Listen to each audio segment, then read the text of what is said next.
라는 제목으로 여러분과 나누겠습니다.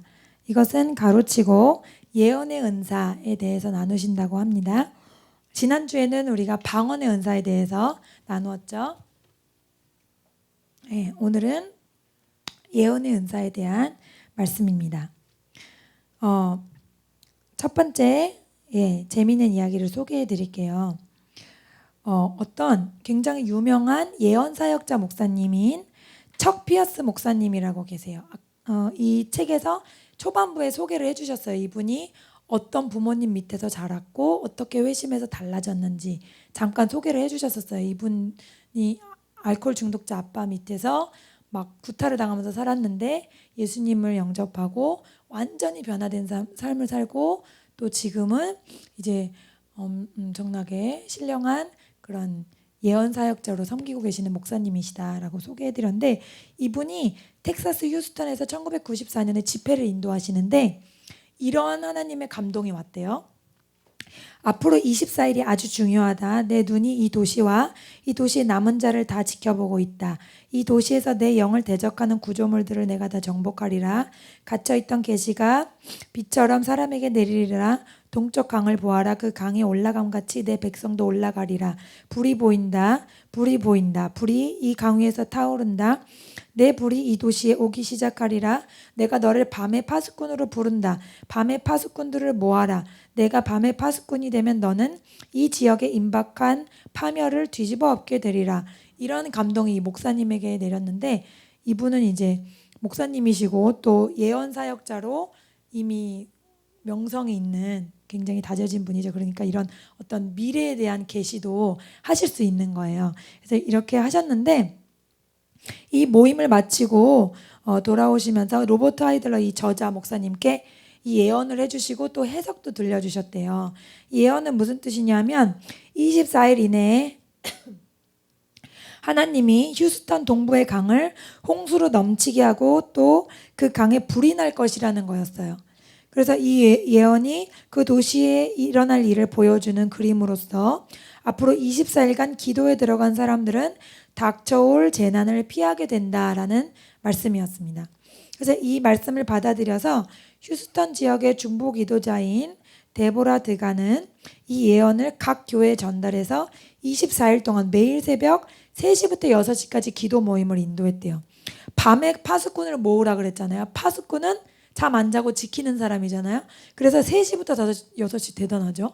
3시부터 6시 자신 없어요.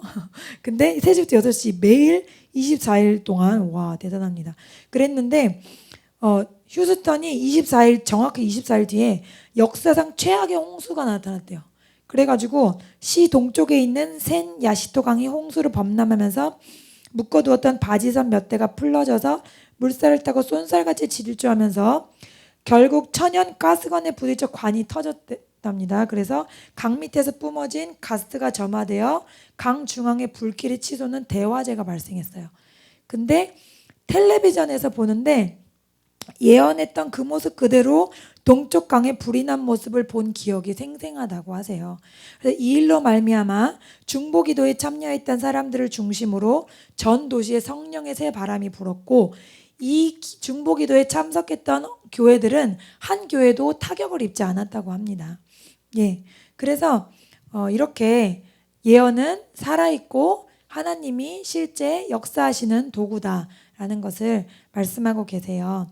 사도행전 2장 17절에서 18절에 하나님이 가라사대 말세에 내가 영으로 모든 육체에게 부어주리니 너희의 자녀들은 예언할 것이요 너희 젊은이들은 환상을 보고 너희의 늙은이들은 꿈을 꾸리라. 그때 내가 내 영으로 내 남종과 여종들에게 부어주리니 저희가 예언할 것이요 라고 약속하셨어요.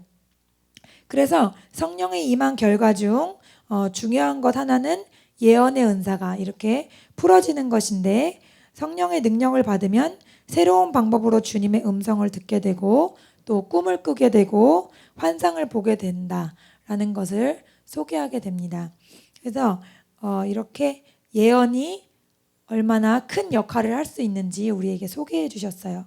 그렇다면 예언은 무엇인가? 예언은 하나님의 하시는 말씀을 듣고 그 계시를 적절한 때에 교회에 적절한 방법으로 전달하는 것입니다.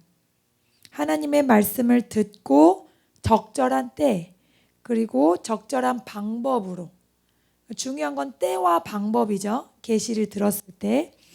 그래서 하나님의 마음과 생각을 전달하는 것입니다.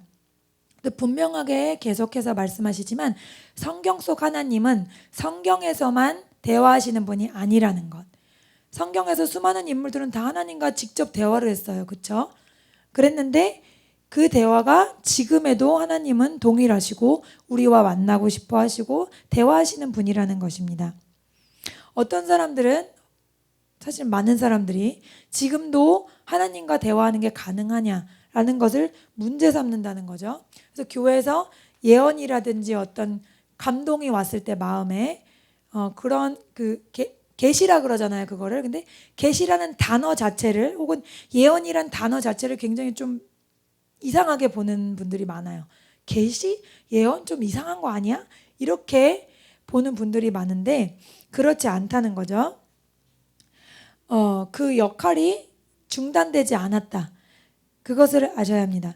예언의 은사가 끝나지 않았다고 해요. 고린도전서 13장 8절에서 10절까지 온전한 것이 올 때까지 예언이 끝나지 않는다고 말합니다. 그래서 이 온전한 것이 올 때까지 예언이 끝나지 않았기 때문에 온전한 것은 성경이기 때문에 성경이 있으므로 예언 안 해도 된다. 이렇게 해석하신다는 거예요.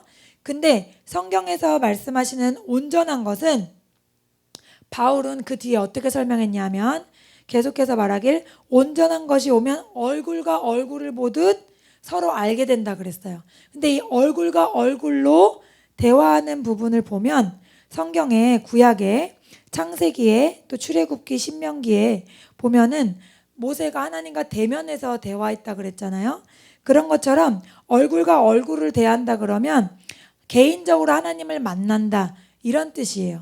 그래서 트리니티 신학교 교수인 웨인 구르템과 또 전 델레스 신학교 교수인 찰스 라일리 교수도 온전한 것은 예수님 재림이다 라고 결론을 지었다는 거예요.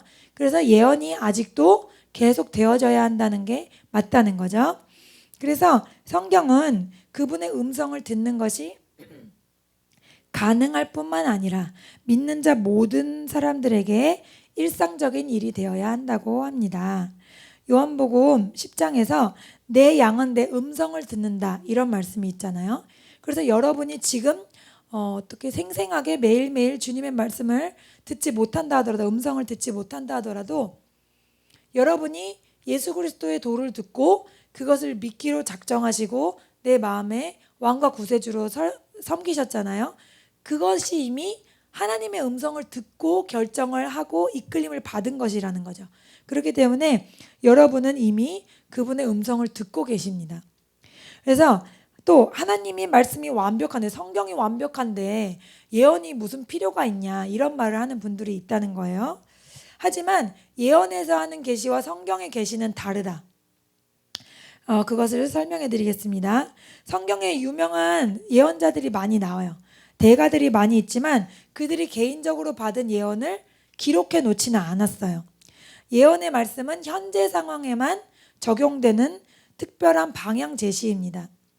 예를 들어 큰 것들은 나와 있죠. 어떤 벗어나지 말아야 하는 범주, 가정을 깨지 말아야 한다든지, 도둑질하면 안 된다든지, 남의 것을 탐하면 안 된다. 그런 것들은 크게 나와 있지만 그 나머지 세세하고 실제적인 것들은 사실 안 나와 있잖아요.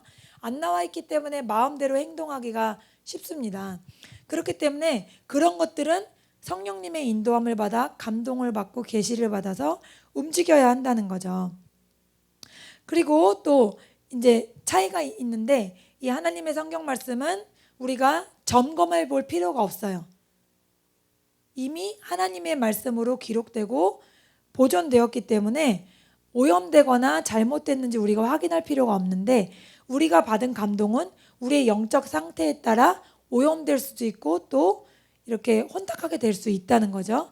그래서 이것을 성경처럼 믿을 수는 없다 이런 거예요. 그래서 차이가 있다.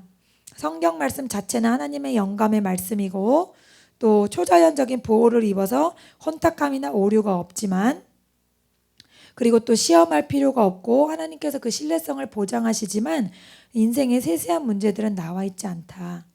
그래서 목사님이 너무 놀라셨던 거, 첫 번째 과에 설명드렸던 그 장면, 너무나 혼자서 성경책을 읽고 계셨는데, 설교 준비하신다고 성경책 읽고 계셨는데, 너가 교회가 부흥하지 않아도 나를 사랑할 수 있겠니? 라는 그 음성을 너무나 명확하게 들었다는 거죠. 이거는 하나님의 음성일 수밖에 없는 음성. 그것을 듣고 목사님은 그 내용도 자신에게 중요한 내용이었지만 어떻게 하나님이 나한테 직접 말하나, 그것 때문에 큰 충격을 받았다는 거예요.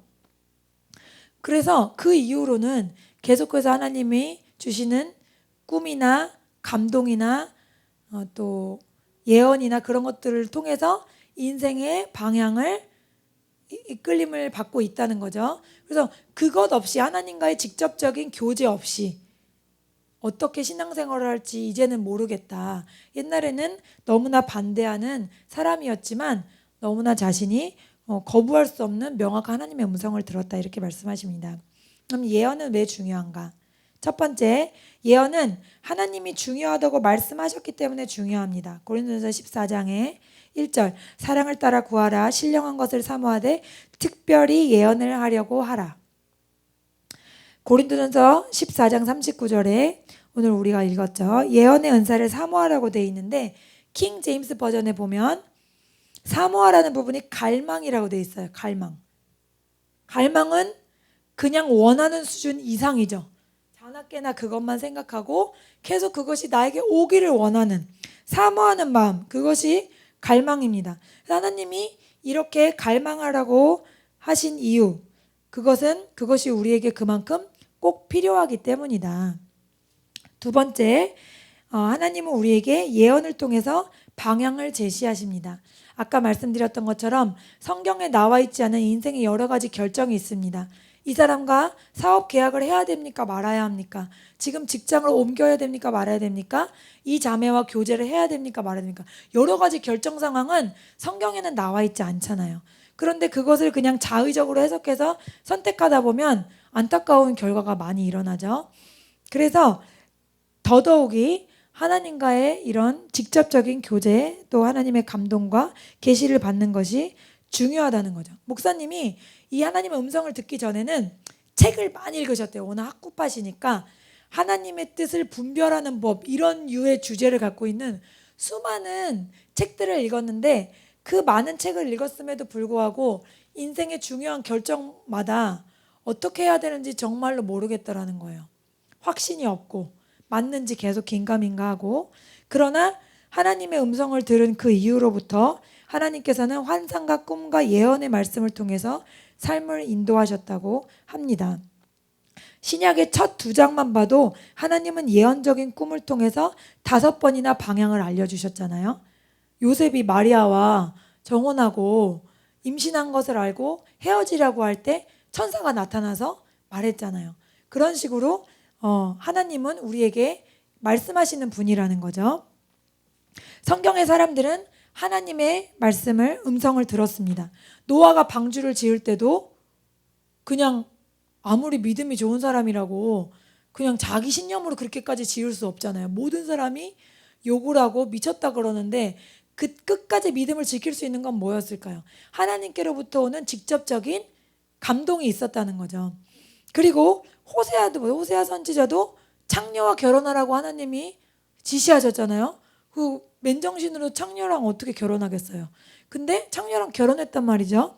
그런 것들은 다 하나님의 직접적인 계시가 있었기 때문에, 감동과 예언의 역사가 있었기 때문이다.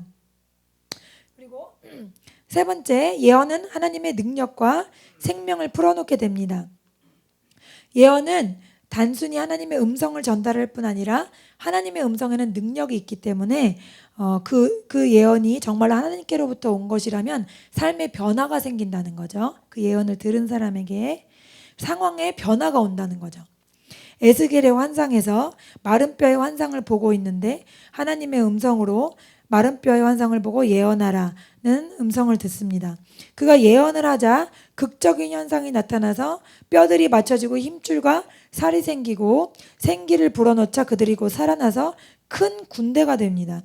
그래서 예언하는 것은 단지 깨달음과 정보만 전달하는 것이 아닌 생명과 능력이 풀어지는 것이며 또한 상황에 변화가 오는 것입니다.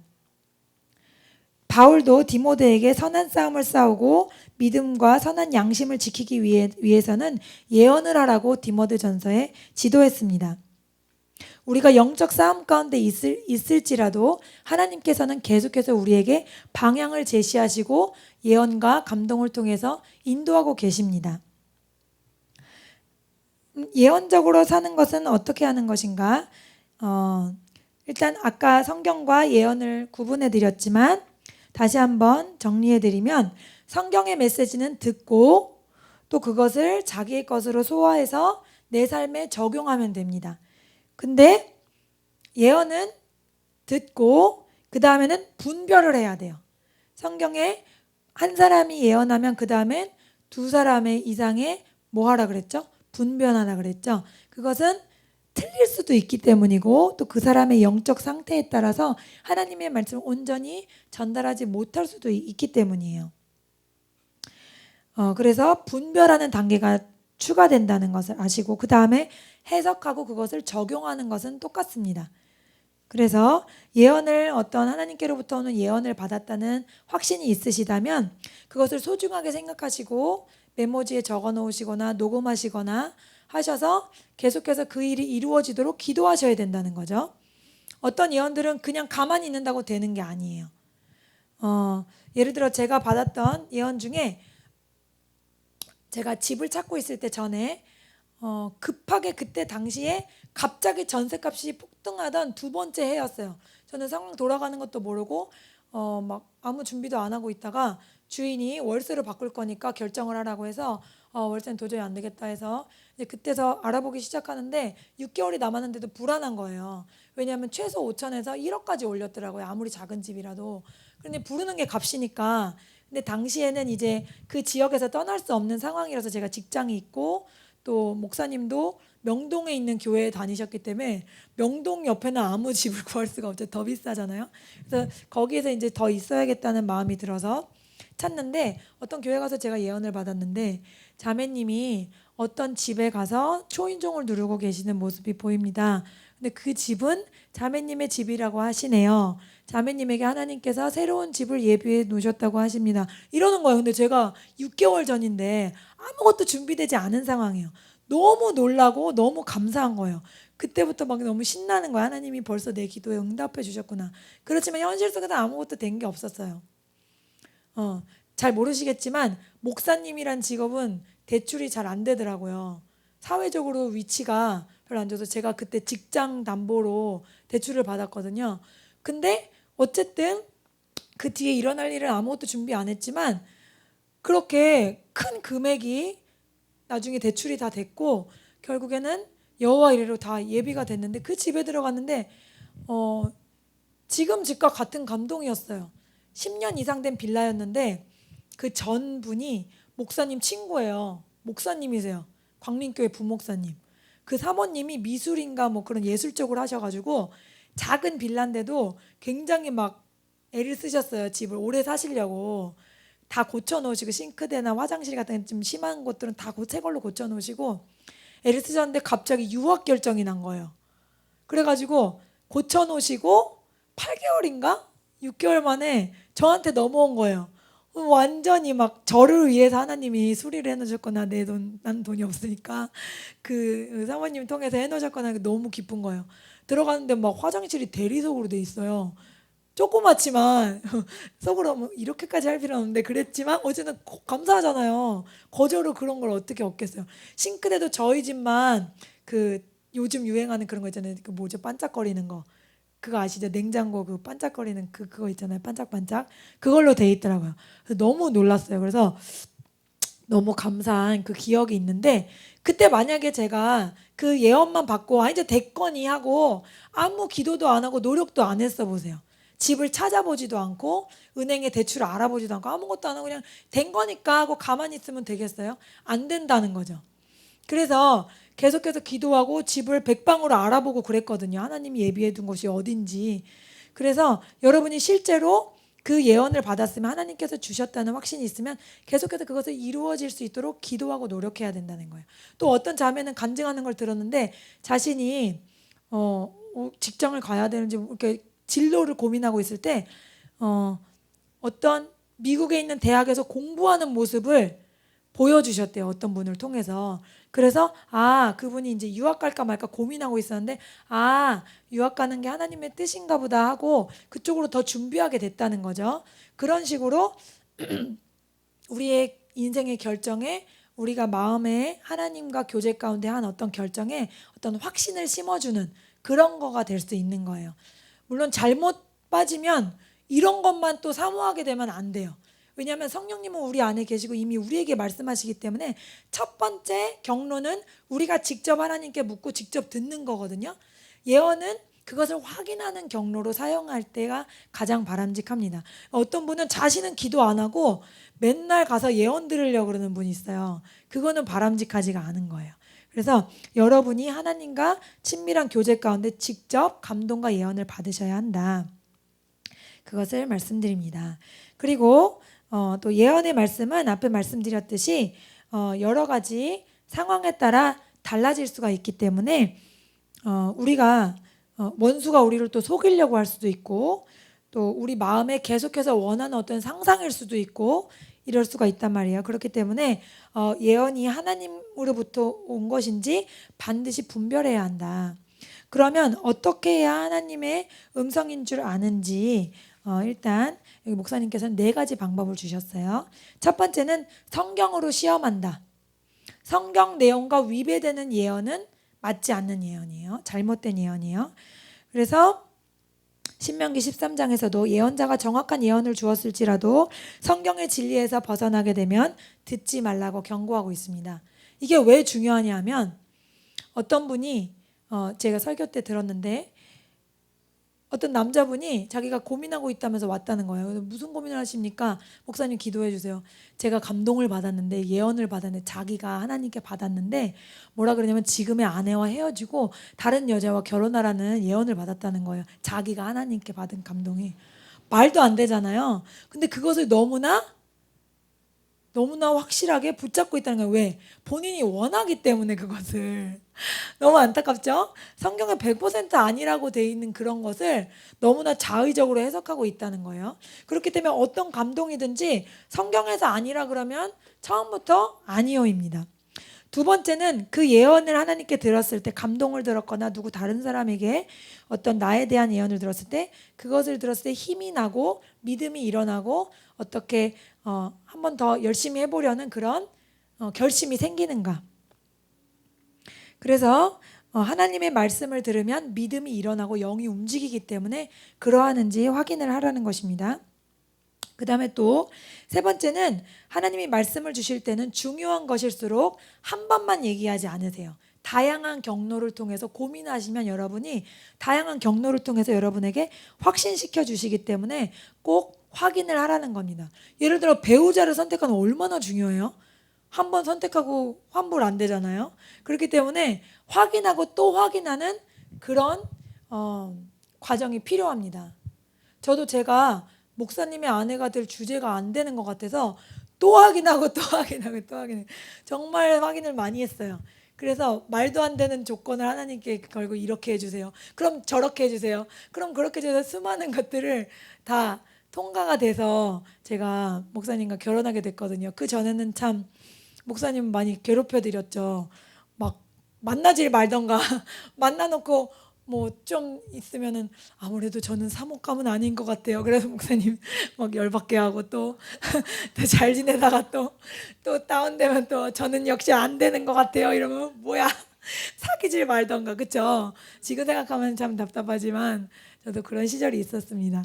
어쨌든 중요한 일일수록 하나님께 여러 번 여쭤봐도 여러 번 대답을 해주신다.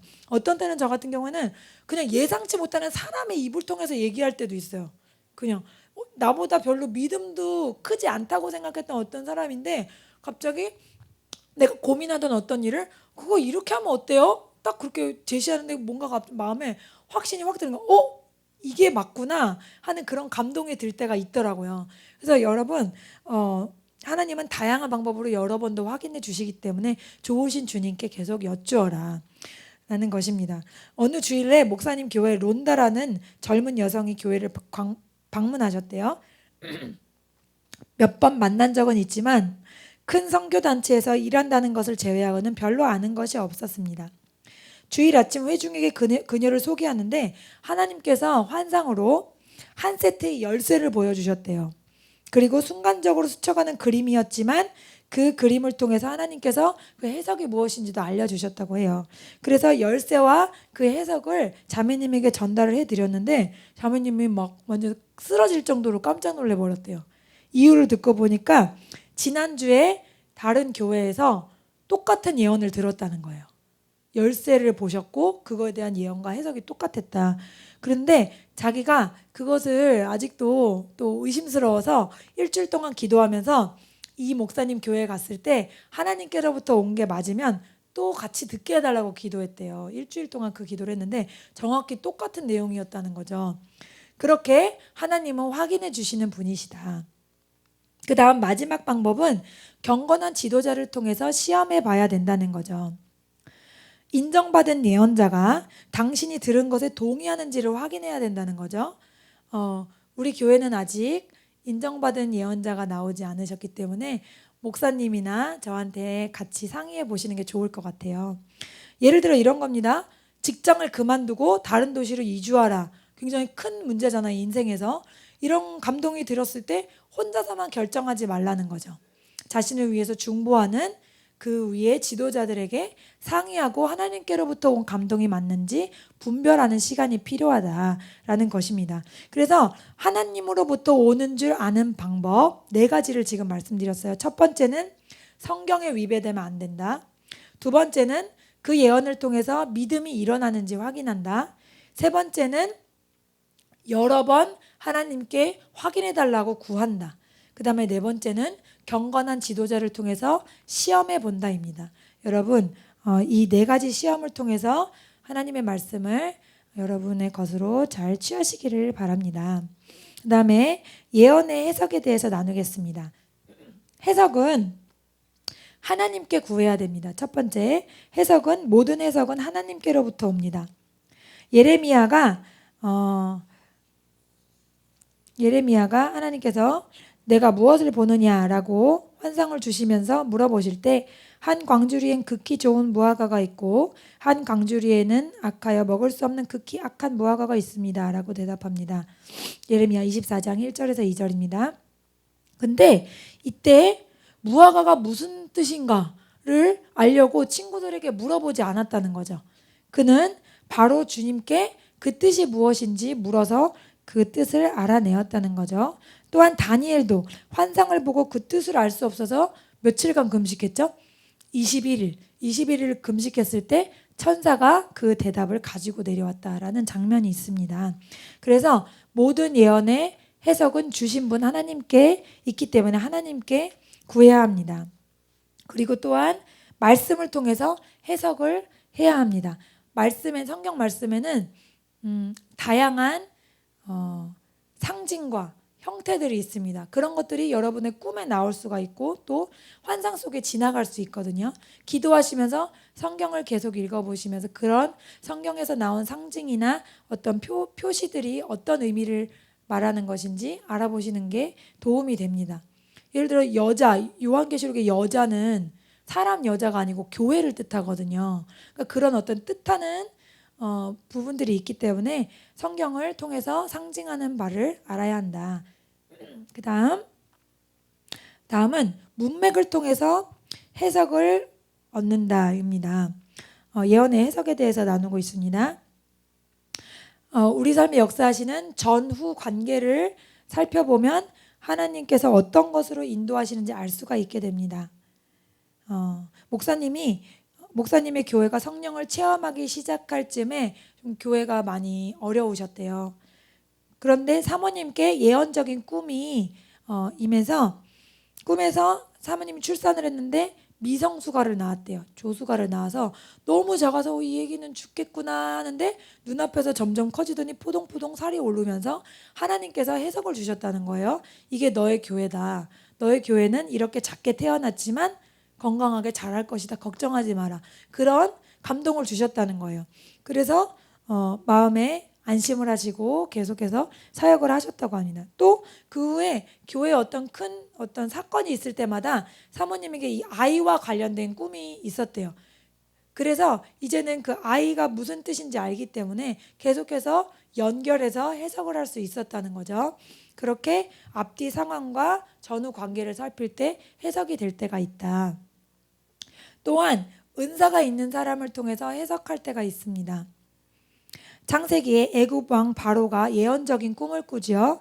그때 바로의 술객들이 그 꿈을 해석하지 못해서 요셉을 데려오게 됩니다.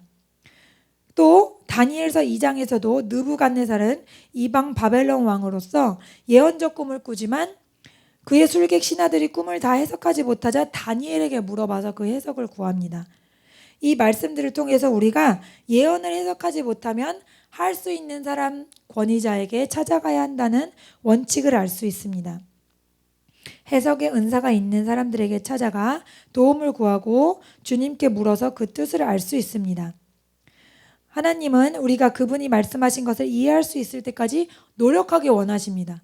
어떤 내가 보기 어려운, 알지 못하겠는 꿈 때문에 그냥 모르겠어, 뭔지 모르겠다 그냥 그리고 잊어버리는 게 아니라 그것을 계속해서 구하고 하나님을 찾는 그 마음, 그 시간들을 하나님은 귀하게 여기신다는 거죠. 그래서 그 과정 가운데 하나님의 말씀을 갈망하고 하나님의 음성을 듣기 원하는 사모하는 마음이 개발되고 예민해지기를 원하십니다. 그래서 잘 모르겠는 계시가 왔다, 꿈이 왔다, 혹은 환상이 왔다고 해서 그냥 모르겠네, 난 어려우니까 그렇게 하지 마시고 반드시 기록해 놓으셨다가 계속해서 그 해석을 구하시고 또 이렇게 앞에 나눈 4가지 방법을 통해서 도움을 구하셔서 여러분의 것을 취하시기를 바랍니다. 또한 예언의 적용에 대해서 나누어 보겠습니다. 이제 거의 막바지인데요. 예언의 적용. 예언의 목적은 고린도전서 14장 3절에 정확하게 나와 있습니다. 예언하는 자는 사람에게 말하며 덕을 세우며 권면하며 안위하는 것이요. 그래서 예언을 주셨다면 적어도 이 3가지가 들어있어야 해요. 새로운 믿음과 환상을 줌으로써 주 안에서 덕을 세운다. 그들에게 소명과 용기를 불어넣어 주어 하나님께서 주신 사명을 완수할 수 있도록 이끌어준다. 하나님의 사랑과 능력을 풀어놓아서 상처받은 자를 위로한다 라는 것들입니다. 그래서 이 3가지에서 벗어난다면 그것은 적용할 수 없는 예언이 되겠죠. 그리고 아까 처음에 나누었지만 예언은 하나님의 때에 나누어야 한다는 것이 또 중요한 점 중에 한 가지입니다. 목사님이 이런 경우가 있으셨대요. 처음에 이제 성령이 임하셔서 교회가 막 일어나는데 어떤 여성도분이 목사님 제가 목사님에 대한 예언을 받았어요. 그러면서 오셨더라는 거예요. 근데 어떤 예언이냐면 하나님이 이제 당신에게 정말 어려운 시간들을 주신다고 하십니다. 지금까지 겪었던 그 어떤 것보다도 힘이 들 것입니다. 당신의 믿음을 흔들어 버릴 만한 것입니다. 이 시련이 끝나면 하지만 하나님께서는 당신을 축복의 자리로 이끌어 가실 것입니다. 목사님은 이미 그때 많이 힘드셨대요. 영과 혼과 여기 다 지쳐가지고 교회 때문에 많이 어려우셨는데 이 얘기를 듣자마자 사탄아 물러가라라고 하고 싶으셨대요. 그래서 사모님께 위로를 받으려고 이런 예언을 어떻게 생각하냐 그랬는데 하나님께로부터 온 것 같다고 사모님도 말씀해 주셔서 더 좌절을 하셨대요. 근데 왜 이렇게 힘들게 됐나 나중에 계속 분별을 해보니까 하나님께로부터 온 예언이 맞더라는 거죠. 근데 시기적으로 잘못됐다는 거예요. 이런 예언을 받았을 때 보통 하나님께서 어떤 사람이 힘든 상태라는 감동을 주실 때는 그 사람에 대해서 기도하라는 뜻일 때가 많이 있대요. 그래서 그 사람이 지금 이런 상태니까 중보의 기도해줘라 이런 의미이고 때를 기다려야 한다는 거죠. 목사님이 생각하시는 좋은 시나리오는 뭐냐면 이분이 이 예언을 받고 목사님을 위해서 어려움이 지금 앞에 3문장이 다 어려움이잖아요. 믿음이 흔들릴 정도 힘든 일이 앞닥치고 있다 그러는데 실제로 그랬다는 거죠. 근데 그것을 목사님 옆에서 보면서 계속 중보하고 기다렸어야 됐다는 거죠. 그때 어려움과 싸워나가는 목사님을 옆에 보면서 목사님 제가 몇 달 전에 이런 예언을 받았는데 목사님을 위해서 중보 기도를 하고 있었습니다. 그리고 하나님께서는 이 시험이 끝나면 축복의 자리로 인도하신다고 하셨으니 목사님 힘내세요. 이렇게 했다라면 자기가 너무 힘을 얻고 막 고무가 됐을 텐데 어려움에 처한 데다가 더 어려움에 맞은 놈한테 한 대 더 때려가지고 일어나고 싶지 않았다는 거죠. 그래서 이러한 지혜가 필요하다. 하나님께 예언만 받을 뿐 아니라 하나님 이것을 어떻게 언제 전하길 원하십니까? 라는 마음을 구하셔야 된다는 거예요. 그래서 여러분 이렇게 예언은 여러 가지로 우리 생활에 너무나 필요하고 또 필수적이며 꼭 해야 한다고 하나님께서 말씀하셨습니다. 앞에 척 피어스 목사님이 하시는 예언은 전문 사역자로서 하시는 예언이죠. 우리 중에 어떤 분도 그렇게 성장하실 수 있어요. 그렇지만 우리가 지금 하나님께 받은 감동이나 예언은 아주 생활 주변에 있는 것들에서 시작할 수 있습니다. 그래서 목사님이 하나님의 음성을 듣는 법을 어떻게 배울 수 있는지 또 이제 설명을 해주십니다. 일단 첫 번째는 예수님을 구주로 믿는 자의 마음에는 아까 말씀드렸듯이 이미 예언과 계시를 주시는 성령님이 계심을 알고 있어야 된다. 그거예요. 그러니까 나한테는 아니겠지. 나는 그런 음성을 들을 수가 없어. 난 하나님 음성 못 들어. 이렇게 생각하면 시작부터 완전히 하나님과 문을 닫아놓는 것이라는 거죠. 예수님을 거짓말장애로 만드는 것이라는 겁니다. 내 양은 내 음성을 듣는다 그랬는데 하나님 예수님 양인데 음성을 난 못 듣는다. 그러면 우리가 잘못되죠. 하나님이 잘못된 건 아니죠. 그렇기 때문에 우리 예수님을 구주로 영접한 자의 마음과 심령에는 이미 성령님이 말씀하고 계신다는 것을 믿으라. 그리고 이것을 들으려고 아까 말씀드렸던 것처럼 사모하라, 갈망하라, 원하라는 거죠. 우리가 인생에서 어려운 게 뭐예요? 수많은 결정의 순간이잖아요. 아이를 기를 때도 어떻게 할까? 야단을 칠 때도 얼마나 야단쳐야 되는가? 막 그런 여러 가지 순간들이 있어요. 그럴 때마다 내가 그냥 자의로 해서 뭐 그냥 지나갈 때도 있지만 안 좋은 결과가 있을 수도 있거든요. 그때마다 성령님께서 우리에게 인도해 주신다면 얼마나 좋겠어요. 이미 인도를 해 주시겠지만 우리가 지금 어떤 분은 부분적으로 듣고 또 어떤 분은 조금 더 들으시겠지만 더 많은 계시와 더 많은 음성이 들려져야 된다는 거죠. 저도 한 번은 이제 요즘 뭐 육아가 시대도 좋아지고 여러 가지 시설과 설비도 다 좋은데 또 이제 한편 여전히 힘들다고 해서 독박 육아라는 그런 표현이 있어요. 혼자 다 한다 그런 뜻인데 근데 또 이 어떤 큰 교회 목사님 제가 설교 듣다 보니까 약간 연세가 많으세요. 옛날에는 8명, 9명도 그냥 그렇게 쉽게 키웠는데 요새 엄마들은 달구지 하나 끌고 다니면서 그렇게 애를 쓴다고 달구지가 그 유모차 말씀하시는 무슨 말인가 저게 달구지를 누가 끌고 다니는 깜짝 놀라네. 어쨌든 보는 시각에 따라 다르겠지만 하나와 둘은 완전히 다르더라고요. 하나 키울 때는 그래도 우리 애 예쁘고 사랑스럽고 대화도 할 수 있는데 이 둘은 마음의 여유가 안 생겨요. 그리고 이 둘의 수준이 너무 다르기 때문에 붙여서 놨으면 괜찮은데 얘는 공부를 해야 되는 애고 얘는 계속 찡찡대는 애니까 어디에 맞춰야 될지 몰라서 제가 항상 안 그래야 되는데 항상 회개하면서도 또 그러는 부분이 자꾸 윤희한테 화를 냅니다. 윤희한테 화를 내고 자꾸 그 잘못된 행동을 계속 바로잡아 주려고만 하는 거죠. 대화는 하려고 하지 않고 어느 날은 또 너무 화가 나는 거예요.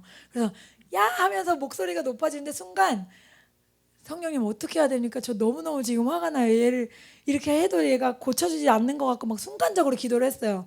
그러니까 성령님이 예상 안 했는데 혼내지 마라 이러시는 거예요. 걔도 지금 많이 스트레스 받고 있다. 힘들다. 너무 그렇게 다그치지 마라. 그런 마음을 주시면서 제 마음에 갑자기 평화가 왔어요. 막 갑자기 욱 하는 게 올라오다가 갑자기 가라앉더라고요. 그래서 제가 그거를 왜 했었냐면 전에 어떤 분 간증해서 그러시더라고요. 아이가 하나님의 창조물이잖아요. 우리에게 맡겨주신 거잖아요. 우리의 뜻으로 함부로 하면 안 된다는 거죠. 그 아이에게 어떻게 훈계하고 어떻게 가르쳐야 되는 것도 성령님께 물어봐야 된다는 거예요. 그래서 기도하고 기다리면, 예를 들어 어떤 내 아이에게 어떤 잘못이 발견됐다. 그러면 거기서 보통 일반적으로는 야, 너 그거 왜 그래? 이러고 고친단 말이에요. 그러지 말고 그것을 가지고 하나님께 구하라는 거예요. 하나님, 이 아이가 이런 잘못을 합니다. 제가 어떻게 가르칠 수 있을까요? 정확한 때와 방법을 알려주세요. 이렇게 구하다 보면 하나님께서 그 아이의 마음이 움직여져서 그 내가 훈계하는 내용을 받아들일 수 있는 시간을, 타이밍을 주신다는 거예요. 그렇게 해서 아이를 기르면 아이가 너무나 하나님의 거룩한 성품을 갖는 아름다운 아이, 상처받지 않는 아이로 잘 자랄 수 있겠다는 거예요. 그러나 이미 그때는 저는 너무 너무 윤희가 5살이 된 때였어요. 너무 슬펐어요. 하지만 그 이후로 노력은 하고 있습니다. 어쨌든 하나님께서 그렇게 세세한 것까지도 여러분에게 말씀해 주신다는 것, 또 인도하길 원하신다는 것, 그렇기 때문에 여러분이 구하시라는 것입니다. 그리고 하나님이 어떻게 말씀하시는지도 배워야 합니다. 하나님이 우리가 서로 대화하는 이런 목소리로는 거의 말하지 않으시기 때문에 이것이 다양한 방법으로 올 수 있다는 것을 아셔야 돼요.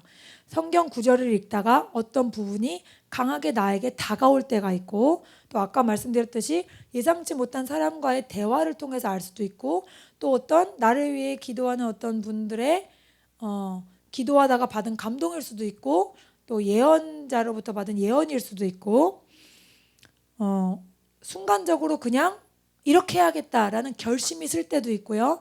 다양한 방법으로 하나님은 말씀하신다는 거죠.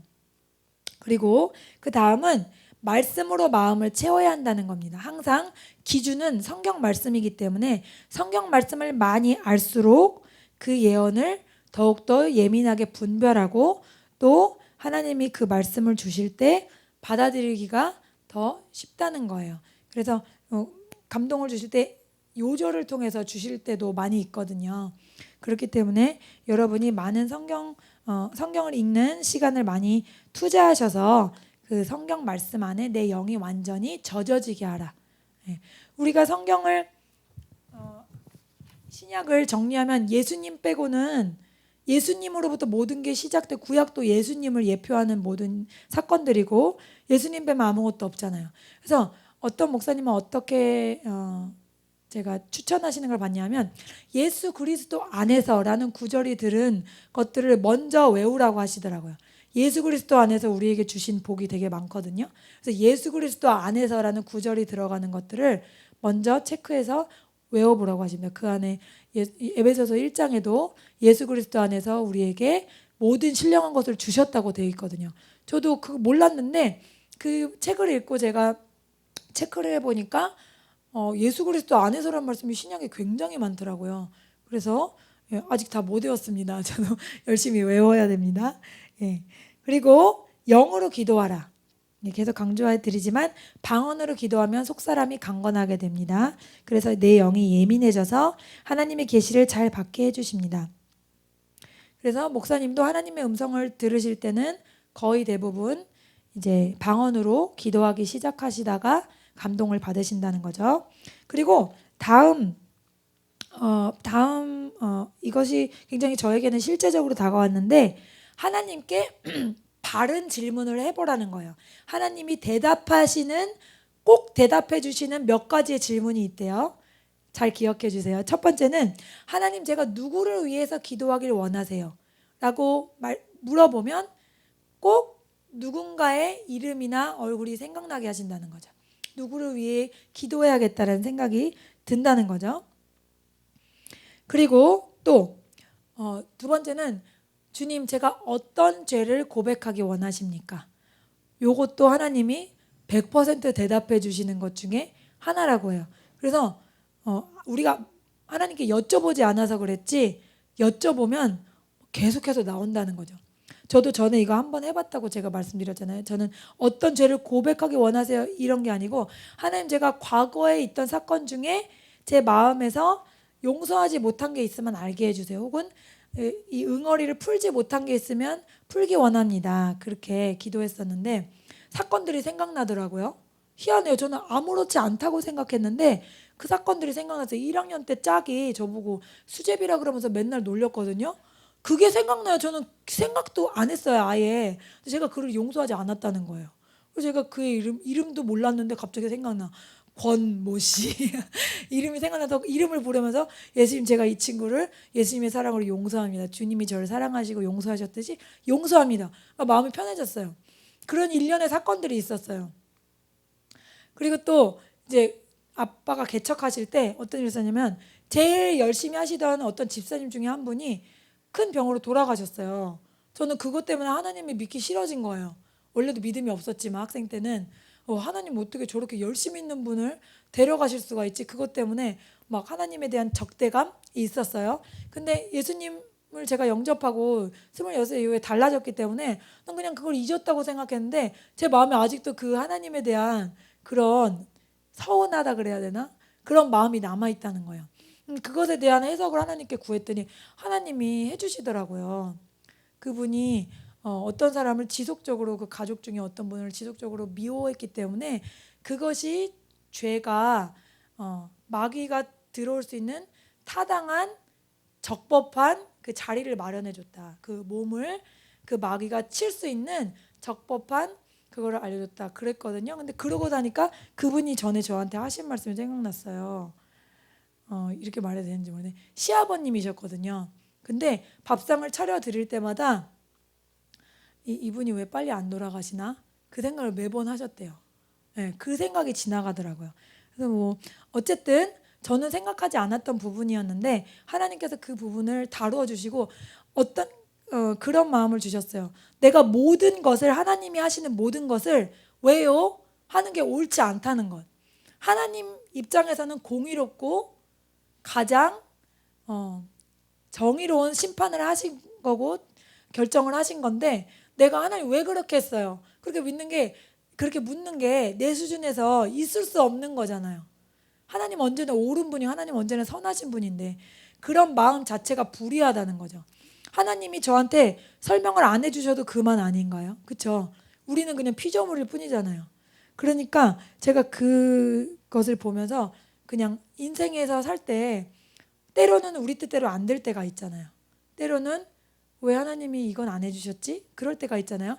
근데 막연하게 나중에 더 좋은 뜻이 있으실 거야 하면서도 한편에 약간의 그런 서운함이 남을 때가 있죠. 그런데 저는 그 이후로 그런 것들이 사라졌어요.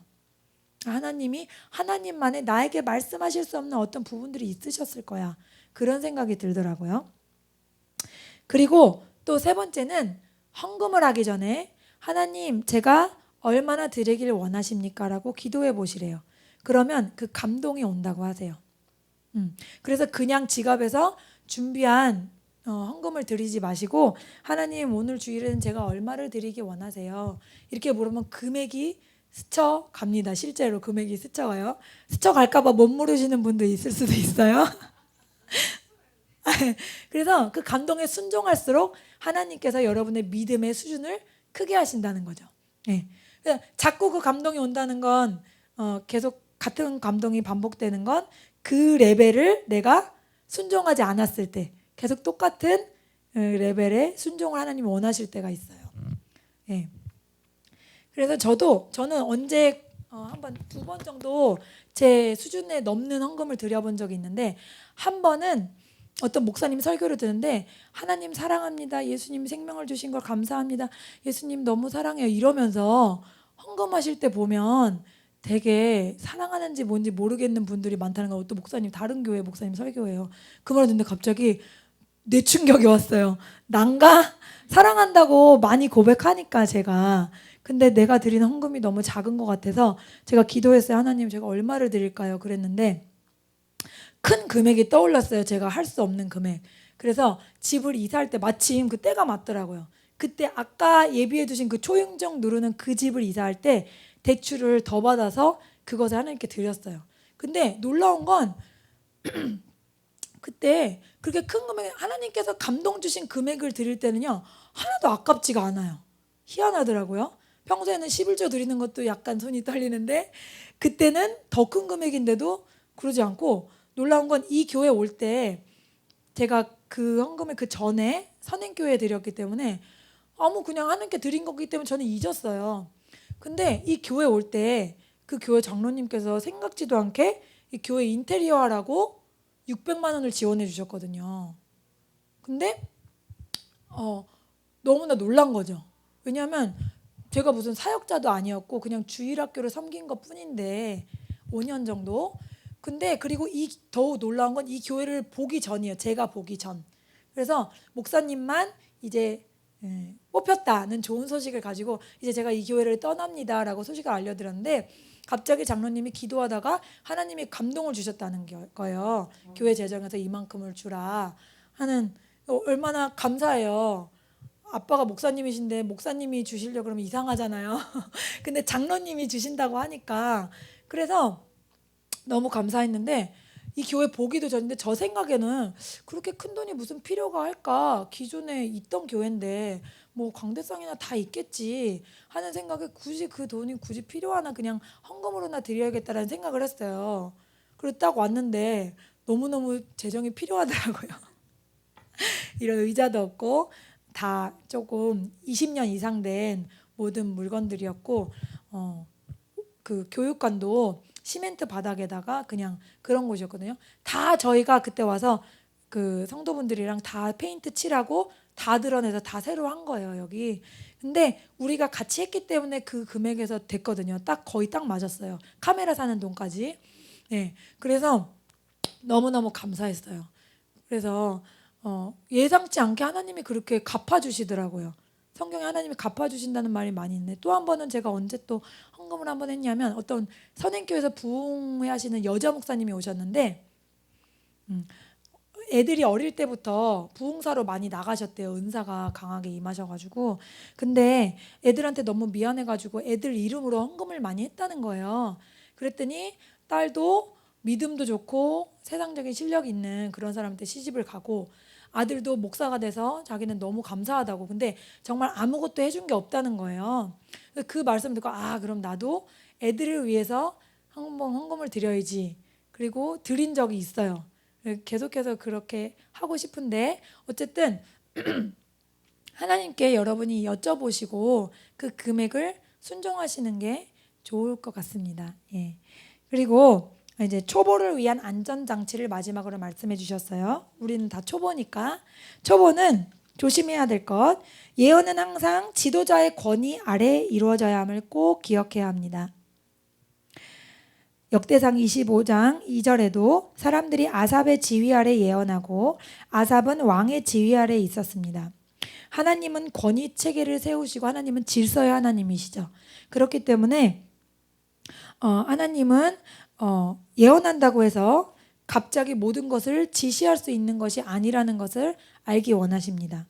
전에도 잠깐 말씀드렸지만 대부분의 사람들이 은사가 임하고 어떤 예언이 임하면 갑자기 목사님을 찾아가서 목사님이 제가 받은 감동에 순종하셔야겠습니다. 그런 분들이 많으셨다는 거죠. 그것이 아니라는 거예요. 예언은 지도자의 권위 아래서 훈련을 받아야 올바르게 정리가 될 수 있다. 그것을 아셔야 합니다.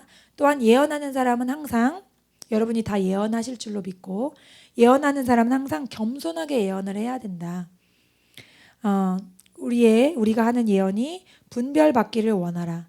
그래서 우리가 듣는 것이 전부가 아님을, 일부임을 알아야 합니다. 고린도전서 13장 9절에도 예언은 부분적이라고 말씀하고 계십니다. 저는 좀 반대로 너무 제가 소심한 성격이라고 말씀드렸잖아요. 제가 어떤 감동을 받거나 여러분을 위해서 기도할 때 저도 이미지가 떠오르고 그거에 대한 감동이 오거든요. 근데 저는 너무 실수할까 봐 너무 두려워요. 근데 제가 생각하지 않는 거거든요. 거의 다. 제가 생각하지 않았던 내용들이고 그런 그림도 생각해 본 적도 없고, 그런데 그냥 나오는데 혹시라도 이것을 통해서 누가 넘어지면 어떡할까 하는 그런 게 저는 과도해요. 저는 그거를 좀 고쳐야 되는데, 어쨌든 여러분이 질서 있게 여러분도 예언을 하실 때 겸손하게 하시고 또 지도자의 권위 아래서 하셔야 하는 것을 꼭 잊지 마셔야 합니다. 그래서 계속해서 예언을 틀리는 것을 두려워하지 말고, 틀리는 것을 두려워하지 말고 여러분의 감동이 있다면 적어 놓으시고 또 어떤 환상이 있었다면 꿈이 있었다면 그 해석을 구하시고 또 목사님과 상의하셔도 좋고 여러분이 계속해서 하나님과의 친밀한 교제와 계시를 구하시라는 말씀입니다. 오늘 말씀을 가지고 하나님 저에게도 열려지게 하옵소서. 성령님께서는 이미 말씀하시는데 제가 듣지 못할 때가 많이 있습니다. 성령님, 주님께서 말씀하실 때 온전히 깨닫게 하옵소서. 주님의 것을 취하게 하옵소서. 간절히 기도하겠습니다. 주여 한번 하겠습니다. 주여 성령님, 주님께서 주시는 감동을 우리가 깨닫기 원합니다. 깨닫기 원합니다. 주님, 알게 하여 주시옵소서.